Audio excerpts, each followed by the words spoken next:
How to boost performance and fix lag in Wuthering Waves application.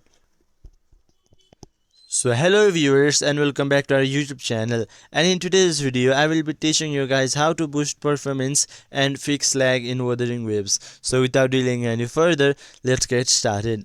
So first of all, on your application simply press and hold on to it. Then here you can see an option named App Info, simply click onto it. Now here, wait for a few seconds. Then, on the bottom right corner, you can see an option named Clear Data. Simply click onto it. Then here, simply click on Clear Cache. Then click on OK.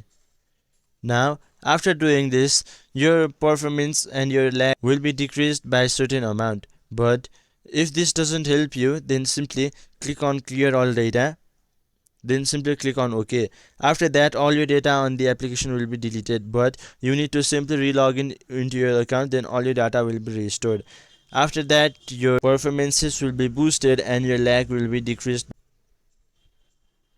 So in this very simple step, you could boost performance and fix lag in your Wuthering Waves. So hope this video was helpful for you. Until the next video, bye bye and take care.